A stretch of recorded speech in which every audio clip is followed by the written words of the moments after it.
এই মেয়ে, ভালো মতো গাড়ি চালাতে পারেন না? চোখ কি হাতে না গাড়ি চালান নাকি মিয়া? এই তোমার কোচিং এর ক্লাস। আমি তোমাকে কতবার করে নিষেধ করেছি এই ছেলেটার সঙ্গে মেলামেশা করবে না। এই তোমার মেয়েকে দেখে রাখতে পারো না? কি করেছো? কি হয়েছে মা? কি করেছিস? মা শাকিলের এই ওই নাম তুই আর আমার সামনে মুখে নিস। তারপরেও যদি মুখে নিস না, তাহলে কিন্তু আমি তোর পড়াশোনা এমনকি বাড়ির বাইরে যাওয়া পর্যন্ত বন্ধ করে দেবো। আমি কতক্ষণ ধরে পার্কের উত্তর সাইডে দাঁড়িয়ে আছি।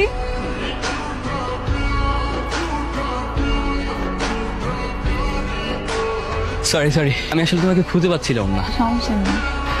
ওদিকে কি বারবার ওদিকে তাকাচ্ছ কেন? বাসায় সবাই সবকিছু জানে, কেউ যদি দেখে ফেলে এই জন্য তাকাচ্ছিলাম আর কি। হ্যালো, কোথায় তুমি? না আজকে তো দেখা হবে না। কেন? আচ্ছা আমি রাখি। কিরে, আমি তোর সাথে কথা বলতেছি, তুই ওদিকে কি দেখছিস? তুই কি মেয়েটাকে চিনিস? না, কেন, কি হয়েছে? অনেকক্ষণ যাবত দেখছি আমার দিকে তাকিয়ে আছে, মনে হয় আমাকে ফলো করছে। কিরে কাজল, তুই এখানে কি করছিস? ওই দেখ, ওই ছেলেটা দেখতে পাচ্ছিস? ছেলেটা কি জোস না? শাকিলের সাথে কোনো ঝামেলা হচ্ছে নাকি তোর? আরে না, এত সুন্দর একটা ছেলে দেখার পরে শাকিলের কথা মনে থাকে তুই বল? আমি গিয়ে বলবো নাকি যে আমার বান্ধবী আপনি প্রেমে পড়ে গেছে? সময় হলে আমিই বলবো। মনে হয় তুমি আমাকে কিছু বলতে চাও। তুমি কি আমাকে পছন্দ করো? আমি আপনাকে পছন্দ করি, আর শুধুমাত্র আপনার জন্য এখানে এসে প্রত্যেকদিন দাঁড়িয়ে থাকি। এভাবে স্ট্রেট ফরওয়ার্ড যারা কথা বলে তাদেরকে আমার পছন্দ। আচ্ছা তোমার ফোনটা দাও, এটা আমার নাম্বার, রাতে কল দিও, কথা হবে। জানিস ওই ছেলেটা তো রাজি হয়ে গেছে। কোন ছেলে? শান্ত। শাকিলের সাথে কি তোর ব্রেকআপ? এখনো ব্রেকআপ করিনি, তবে খুব তাড়াতাড়ি করে ফেলবো। আসলে সত্যি কথা কি, শাকিল তো আমাকে খুব ভালোবাসে, এই জন্য খুব করে বললেও কষ্ট পাবে না। সরি, আপনাকে লেট করিয়ে ফেললাম। কখন এসেছেন আপনি? এই তো কিছুক্ষণ আগে। চলো তোমাকে নিয়ে আসি, ঘুরতে যাবো। আচ্ছা কাজল, তোমার কি হয়েছে বলো তো? তুমি তো এরকম ছিলে না আগে। এসব কি বলতেছো তুমি? আমার বাসায় মেহমান আসছিল, এই জন্য আমি ফোনের কাছে ছিলাম না। কালকে দেখা করার সময় হবে?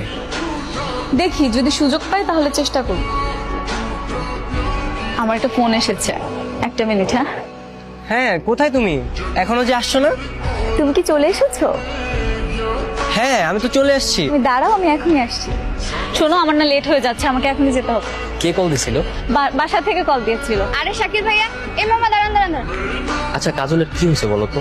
একটা কথা বলবো ভাইয়া, আপনি কাজলকে ভুলে যান। ওর সাথে আপনারা স্বাভাবিক সম্পর্ক হবে না। কেন? কারণ কালকে আপনি ওকে যার সাথে বাইকে ঘুরতে দেখেছেন, ওই ছেলের সাথে ও নতুন সম্পর্কে জড়িয়েছে। কাজল আমাকে অনেক ভালোবাসে, আমার কাজল আমাকে ঠকাইতে পারে? বিশ্বাস করুন আর নাই করুন, আমার কিছু করার নেই।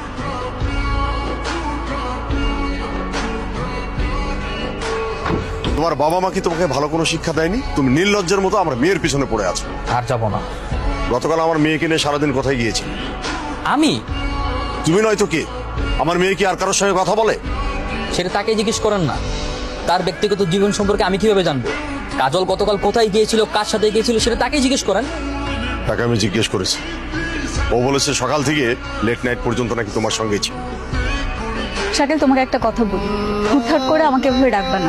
অলরেডি অনেক সন্দেহ হয়ে গেছে, আমাকে বাসা থেকে বের হতে নিষেধ করছে। বাবা যদি জানতে পারে কি হবে তুমি জানো? আজকের পর থেকে আর ডাকবো না, আজকেই আমাদের শেষ দিন। তোমার আর আমার সম্পর্ক ভবিষ্যতে খুব বেশি একটা এগোবে না, কারণ তুমি আর আমি সম্পূর্ণ দুজন আলাদা মানুষ। তার মানে কি তুমি আমার সাথে ব্রেকআপ করতে চাচ্ছ? মনে করো অনেকটা সেরকমই। কেন, নতুন কেউ এসেছে? নতুন কেউ তো ঠিকই আসছে, তবে সেটা কার জীবনে সেটা হচ্ছে আসল কথা। কি বলতে চাচ্ছ তুমি? তোমার বাবার সাথে আজকে দেখা হয়েছিল, সে আমাকে তোমার আর আমার সম্পর্কে অনেক কথা বলছে। ইভেন এও বলছে গতকাল তুমি নাকি লেট নাইট পর্যন্ত আমার সাথে ছিলা, অথচ আমিই জানি না। ও আসলে হয়েছে কি শাকিল, কালকে না আমি আমার বান্ধবীর বাসায়। ব্যাস, বান্ধবীর বাসায় ছিলা, ফিরতে লেট হয়েছে, ব্লা ব্লা হ্যান ত্যান, তাই তো? কাজল, আমি আজকের পর থেকে তোমাকে আর ডিস্টার্ব করবো না। তোমার আর আমার সম্পর্কের আজকেই শেষ দিন।